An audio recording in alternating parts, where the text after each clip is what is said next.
अऊज़ बिल्लाहि मिनश शैतानिर रजीम बिस्मिल्लाहिर रहमानिर रहीम काल रब्बिश रहली सदरी वयस्सिर ली अमरी वहलुल उक्दतन मिन लिसानी यफ्कहु कौली. గౌరవులైన పెద్దలకు,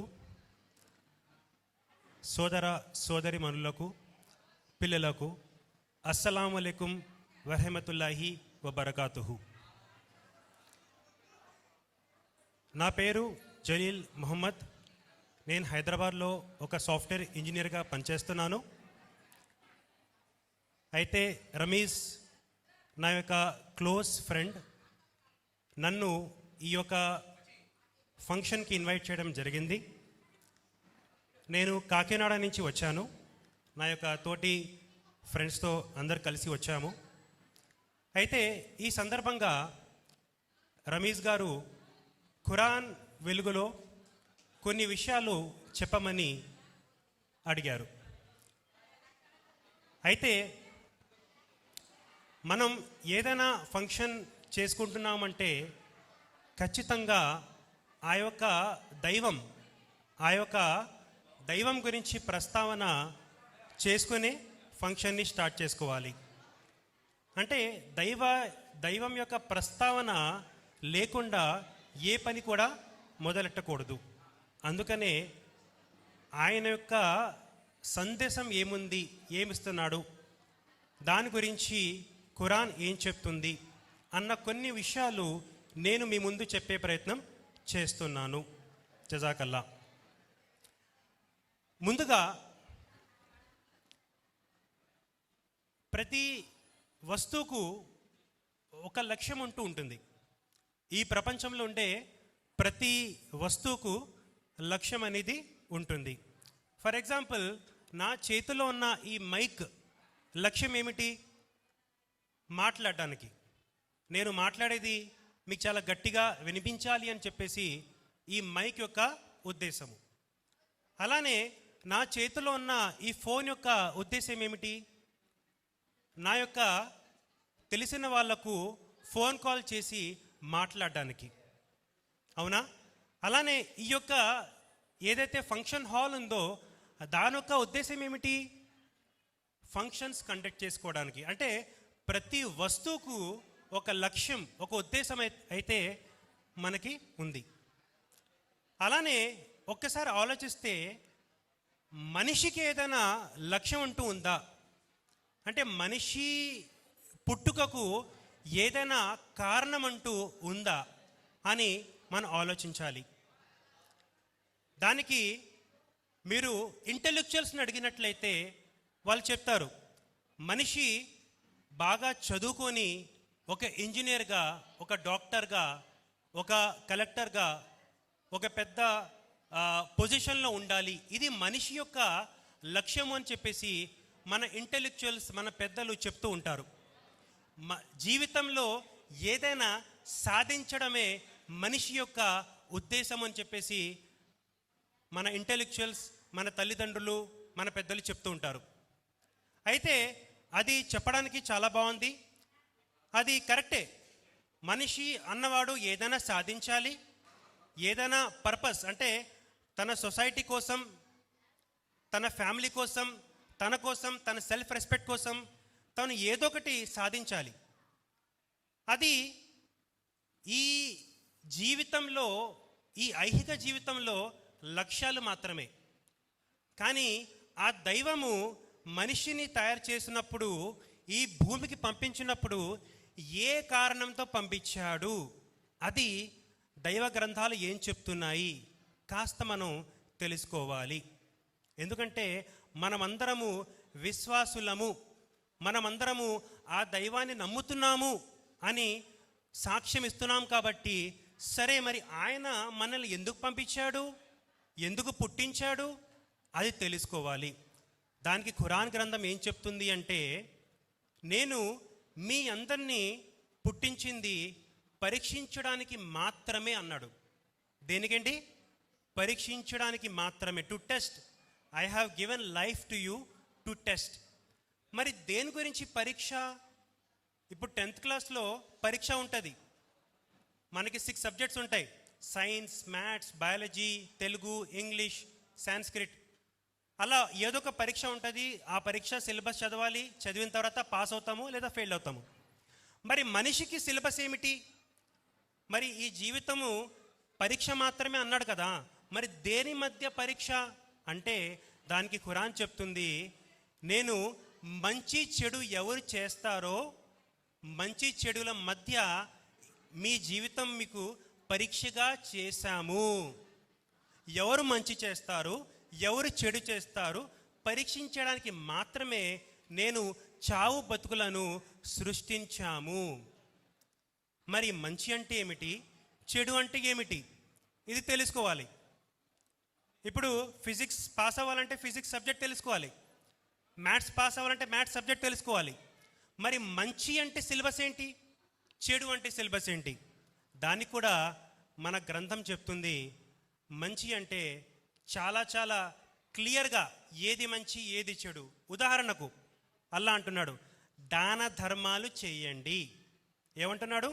దాన ధర్మాలు చేయండి. తల్లిదండ్రులతో మంచిగా ప్రవర్తించండి. మీ పిల్లల్ని మంచి నాలెడ్జ్ ఇవ్వండి. అలానే మీ భార్యతో మంచిగా ఉండండి. అలానే మీ సమాజంలో ఉన్నటువంటి మీ నైబర్స్ ఎవరైతే ఉన్నారో వాళ్ళతో మంచిగా వ్యవహరించండి. అలానే మీరు నమాజ్ని పాటించండి, అంటే ఆ దైవాన్ని గుర్తు చేయడానికి నమాజ్ చేస్తూ ఉండండి. అలానే సంవత్సరంలో ఒకసారి వచ్చే రంజాన్ నెలలో ఉపవాసాలు ఉండండి. అలానే చెడుకి దూరంగా ఉండండి. ఇవన్నీ మంచి. మరి చెడు అంటే ఏంటి?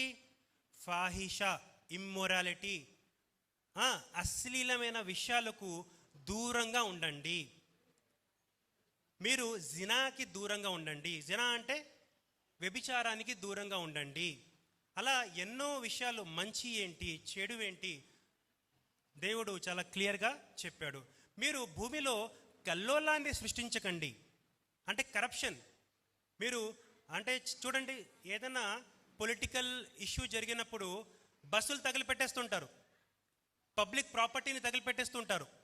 అవసరమైతే రాళ్లతో ఎవరైతే మనకి ఇష్టం ఉండదో వాళ్ళని రాళ్లతో కొడుతూ ఉంటాం. ఇదంతా ఏంటి? కల్లోలాన్ని సృష్టించకండి అంటున్నాడు. సో మంచి ఏంటి చెడు ఏంటి దేవుడు చాలా క్లియర్గా ఖురాన్లో చెప్పాడు. మరి దాని యొక్క కారణాలు ఏమిటి? నేను మీకు కొన్ని మంచి యొక్క కారణాలు చెప్తాను. అంటే ఈ మంచి చేయటం వల్ల మీకు బెనిఫిట్ ఏంటి, మీ అందరికీ బెనిఫిట్ ఏంటి. ఒక విశ్వాసిగా నేను నమాజ్ చేస్తున్నాను అంటే నాకు దాని నుండి కలిగే ప్రయోజనం ఏమిటి? దానికి అల్లా చెప్తున్నాడు ఖురాన్లో, మీరు నమాజ్ గనుక చేస్తే అది మిమ్మల్ని చెడు నుండి నివారిస్తుంది, అంటే చెడు నుండి కాపాడుతుంది, అంటే అశ్లీలమైన విషయాలకి అది దూరంగా పెడుతుంది. అంటే 5 పూట్లు ఫజర్ నమాజ్, మార్నింగ్ సూర్యోదయం అవగానే మనం నమాజ్ చేస్తాము, మళ్ళీ మధ్యాహ్నం 1 గంటకు నమాజ్ చేస్తాము, మళ్ళీ సాయంత్రం సూర్యాస్తం తర్వాత ముందు నమాజ్ చేస్తాము, సూర్య అస్తం తర్వాత నమాజ్ చేస్తాం, పడుకునే ముందు నమాజ్ చేస్తాము. ఈ 5 పూట్ల నమాజ్ ఎందుకు చేస్తాము అంటే మార్నింగ్ ఫజర్ నుంచి మధ్యాహ్నం జోహర్ నమాజ్ చేసే టైంలో ఈ నమాజ్ ఏదైతే మీరు చేశారో ఆ దైవాన్ని మీరు గుర్తు చేసుకున్నారో అది మిమ్మల్ని మీ మైండ్లో ఏవైతే చెడు విషయాలు వస్తుంటాయో వాటిని నివారిస్తుంది, నియంత్రిస్తుంది. అలానే మధ్యాహ్నం నుండి సాయంత్రం వరకు మీరు చేసే నమాజు మధ్యాహ్నం వచ్చే చెడు నుండి, చెడు ఆలోచనల నుండి అది మిమ్మల్ని కాపాడుతుంది. అలాగే సాయంత్రం నుండి రాత్రి పడుకునే ముందు వచ్చే చెడు ఆలోచనల నుండి నమాజ్ కాపాడుతుంది. అందుకే 5 పూట్ల నమాజ్ చేయమని ఖురాన్లో దేవుడు ఆజ్ఞాపించాడు. అలానే ఉపవాసాలు ఎందుకు ఉండాలి? ఉపవాసాలు ఎందుకు ఉండాలంటే చాలామంది మన ముస్లిం సోదరులకు తెలీదు. ఏమంటారంటే ఒకవేళ ఉపవాసాలు ఉంటే మన హెల్త్కి మంచిది, తర్వాత ఉపవాసాలు ఉంటే మంచి మంచి పుణ్యాలు వస్తాయి, ఇలా చెప్తూ ఉంటారు. కానీ నిజానికి అల్లా ఖురాన్లో ఎందుకు ఉపవాసాలు ఉండాలి చాలా క్లియర్ కట్గా చెప్పడం జరిగింది. సూరే బకరాలో 2:185లో చెప్తాడు, ఈ రంజాన్ నెలలో ఖురాన్ అవతరించబడింది. రంజాన్ నెలలో పవిత్రమైన ఖురాన్ గ్రంథము అవతరించబడింది. ఇందులో సత్యాలను వేరుపరిచే ఎన్నో గుణపాఠాలు ఉన్నాయి, నిదర్శనాలు ఉన్నాయి. ఏది కరెక్ట్, ఏది రాంగ్, చాలా క్లియర్ కట్గా ఎగ్జాంపుల్స్ దేవుడు దాంట్లో చెప్పడం జరిగింది. మానవులందరికీ అది మార్గదర్శకం. గ్రంథం దేనికేంటి? మానవులందరికీ మార్గదర్శకం. మరియు చూడండి, ఈ 12 మాసాల్లో 12 నెలల్లో ఒక నెలే మీరు రంజాన్లో ఉపవాసాలు ఉంటారు అంటే మిగతా 11 నెలలు మీరేం చేస్తున్నారు? ఈ ఖురాన్ ఏదైతే అవతరించిందో ఆ ఖురాన్ని మీరు చదివి అందులో ఉండేటువంటి మార్గదర్శకాన్ని, గైడెన్స్ని మీరు తీసుకుంటున్నారు. నా జీవితంలో ప్రాబ్లం వచ్చింది, నా భార్యతో చిన్న చిన్న ప్రాబ్లమ్స్ వచ్చాయి, మరి దానికి సొల్యూషన్ ఏంటి? దేవుడు తన గ్రంథాల్లో ఏం చెప్తున్నాడు అది నేను తెలుసుకుని దానిని అమలు చేశాను, నా ప్రాబ్లం సాల్వ్ అయింది.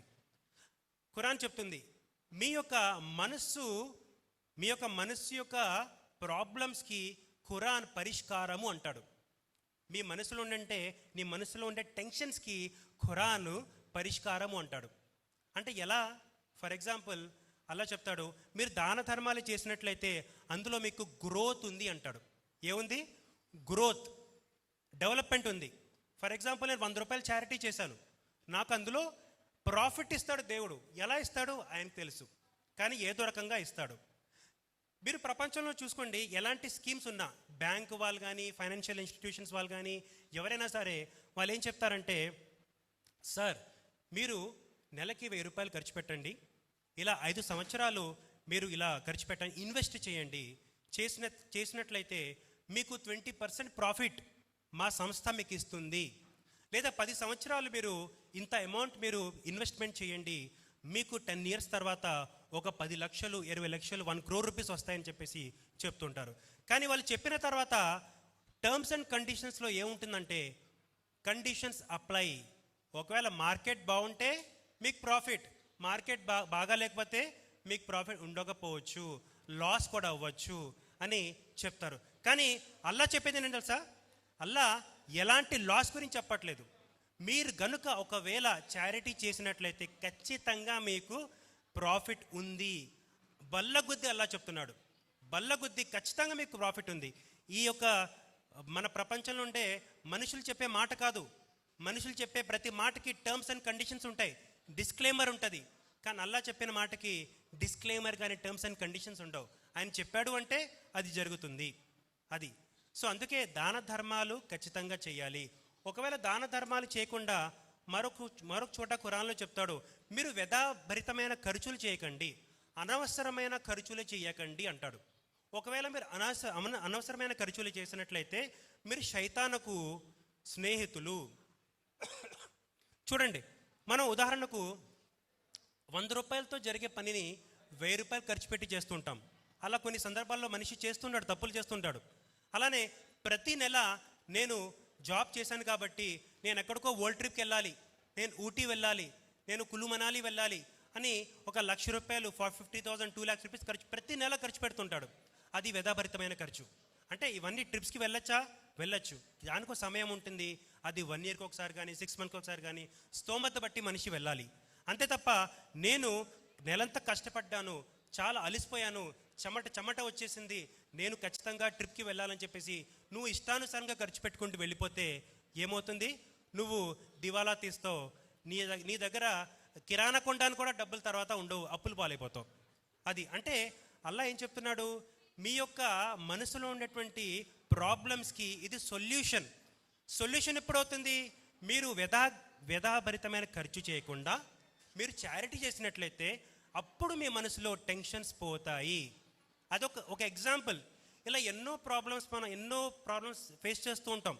మన భార్యతో ప్రాబ్లం ఉండొచ్చు, తర్వాత మన తల్లిదండ్రులతో ప్రాబ్లం ఉండొచ్చు, తర్వాత మన సమాజంలో ఉండే నైబర్స్తో ప్రాబ్లం ఉండొచ్చు. దానికి పరిష్కారం ఏమిటో ఖురాన్ ఏం చెప్తుందో అది మనం అమలు చేసినట్లయితే ఖచ్చితంగా మన జీవితంలో సుఖశాంతులు ఉంటాయని చెప్పేసి ఖురాన్ గ్రంథం చెప్తుంది.